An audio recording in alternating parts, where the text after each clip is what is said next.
de atacarse el uno al otro, aparece la señal de la venida de Cristo en el cielo. Ese relámpago que se extiende del oriente al occidente, anunciando que Él viene. Y entonces esos dos bloques, esos dos grandes ejércitos, en lugar de pelear el uno contra el otro, unen sus fuerzas para intentar impedir que Cristo venga a la tierra. Pero el Señor los destruye.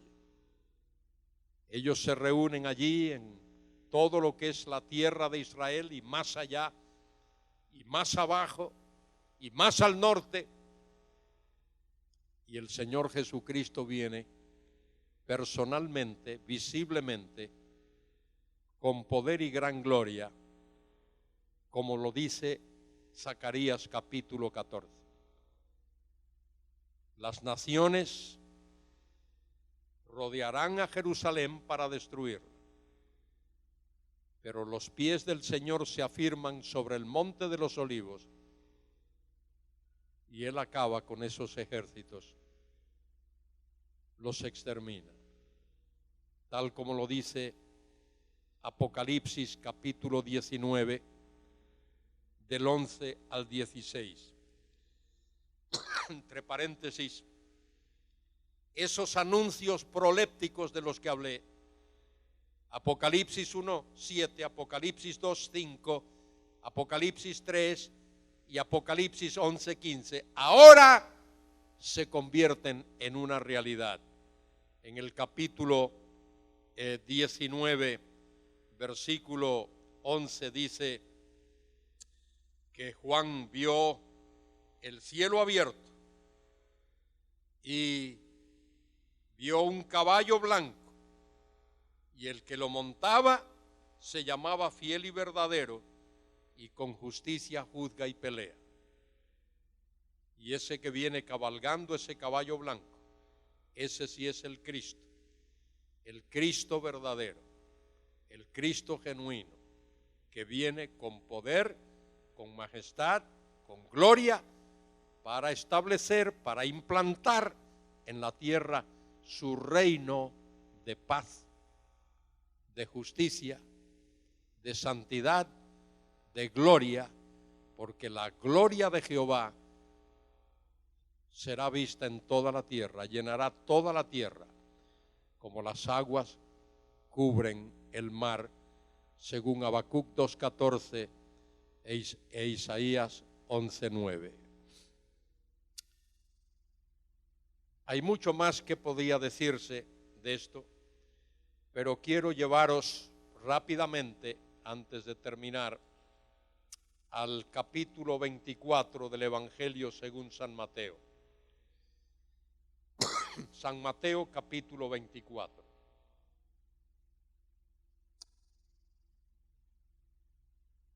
Este es el sermón profético del Monte de los Olivos pronunciado por el Señor Jesucristo.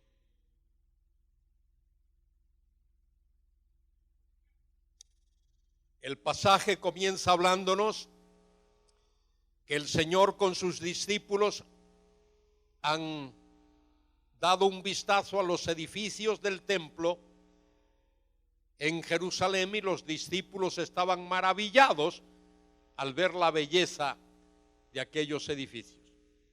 Y pensaban que el Señor iba a estar igualmente impresionado. Pero Cristo les dijo: ¿veis todo esto? De cierto os digo que no quedará aquí piedra sobre piedra que no sea removida. Aquello conmovió tremendamente a los discípulos, porque ellos, después de todo, eran judíos. Y para el judío el templo era el centro de su vida. Y ahora parten de allí de Jerusalén y van al Monte de los Olivos. Y en uno de los evangelios dice que 4 discípulos abordan al Señor y le preguntan, dinos, ¿cuándo serán estas cosas? ¿Y qué señal habrá de tu venida y del fin del siglo. Y mire, durante estos breves días, 2 días, 3 días, he estado intentando mostrar, sugerir a vosotros que las señales de las que la Biblia habla no son señales relacionadas con el rapto. No hay señal para el rapto. Las señales que aparecen en la Biblia tienen que ver con la segunda venida en gloria de Cristo a la tierra. Para eso sí hay señales. Y las señales de las que la Biblia habla respecto de la segunda venida de Cristo, esas señales son los juicios de la gran tribulación. Esas son las señales. No hay señal para el rapto. Y cuando los discípulos preguntan eso al Señor, Él les contesta en el versículo 4, respondiendo Jesús les dijo: mirad que nadie os engañe, porque vendrán muchos en mi nombre, diciendo yo soy el Cristo, y a muchos engañarán, y oiréis de guerras y rumores de guerra. Mirad que no os turbéis, porque es necesario que todo esto acontezca, pero aún no es el fin, porque se levantará nación contra nación y reino contra reino, y habrá pestes y hambres y terremotos en diferentes lugares. Y todo esto será principio de dolores. La Reina Valera debió de haber añadido ahí de parto. Dolores de parto es la palabra que aparece en el texto griego. Y es posible que hasta ahí el Señor esté describiendo a los discípulos lo que ha de ocurrir durante esa primera mitad de la gran tribulación de la cual he hablado. Y a partir del versículo 9, el Señor les hable a los apóstoles de lo que ha de ocurrir en la segunda parte. Entonces os entregarán a tribulación. Eso tiene que ver con esa persecución de la cual he hablado ya. ¿Os acordáis que al final del capítulo 25 de Mateo, el Señor, cuando Él venga a la tierra, hará un juicio, dice allí, juicio de las naciones? En realidad, la palabra naciones ahí debe traducirse gentiles. Y la base de ese juicio es el trato que los gentiles hayan dado a los judíos. El Señor dice allí que pondrá a unos a su derecha y les dirá: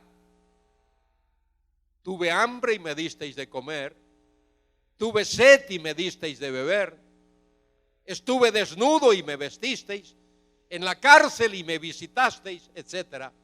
Y ellos preguntan: Señor, ¿cuándo hicimos estas cosas? Y Él dice: por cuanto lo hiciste a uno de estos mis hermanos pequeñitos, a mí lo hiciste. Y dirá a los de la izquierda: apartaos de mí, malditos, al fuego eterno preparado para el diablo y sus ángeles, porque tuve hambre y no me disteis de comer, tuve sed y no me disteis de beber, etc. Señor, ¿cuándo te vi? Por cuanto no lo hicisteis a uno de mis hermanos pequeñitos, a mí no lo hicisteis. Y posiblemente a eso es a lo que se refiere aquí, cuando dice el texto: entonces os entregarán a tribulación. Así como ha ocurrido en la historia en pequeño, en miniatura. Ocurrió en tiempos de Antíoco Epífanes el IV, por el año 171 al 168 antes de Cristo, en tiempos de los macabeos, y tal como ocurrió en tiempos de Hitler. Ahora esto va a ocurrir de manera universal en todo el mundo.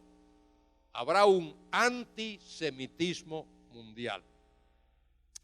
Y dice el texto aquí, muchos tropezarán entonces y se entregarán unos a otros y unos a otros se aborrecerán. Mire hasta dónde llegará. Judíos se entregarán unos a otros, queriendo salvar sus vidas, se traicionarán unos a otros. Y muchos falsos profetas se levantarán y engañarán a muchos. Y por haberse multiplicado la maldad de muchos, la maldad, el amor de muchos se enfriará. Y ahora dice este versículo que le da dolor de cabeza a algunos, mas el que perseverare hasta el fin, este será salvo. El que perseverare hasta el fin, este será salvo. Bueno, mire, si has leído la Biblia, nada más si has leído la Biblia, si tienes el mínimo sentido teológico, debes saber que uno no es salvo perseverando. ¿Cómo es salvo uno? ¿Cómo es salvo uno? Creyendo en Cristo. El que cree en mí tiene vida eterna. Porque de tal manera amó Dios al mundo que dio a su Hijo único para que todo aquel que en Él cree no se pierda, mas tenga vida eterna. De manera que ahí el perseverar y el ser salvo tiene que significar otra cosa. Ser salvo, la palabra salvo, no siempre significa para ir al cielo. En Mateo 14, Pedro le dice, Señor, haz que yo camine también sobre las aguas. Y Pedro comenzó a caminar y poco después comenzó a hundirse. ¿Y qué dijo Pedro? Sálvame, Señor, para ir al cielo. ¿Qué fue lo que dijo? No, líbrame de ahogarme. Eso es lo que Pedro está diciendo. Cuando Pedro dice, Señor, sálvame, el sálvame ahí significa líbrame de ahogarme. Cuando dice ahí en Mateo 24:13, el que perseverare hasta el fin será salvo, significa que el que quede vivo en la tierra después de todos esos juicios, ese que ha recibido al Mesías y ha quedado vivo, ese va a tener el privilegio de entrar en el reino del Mesías.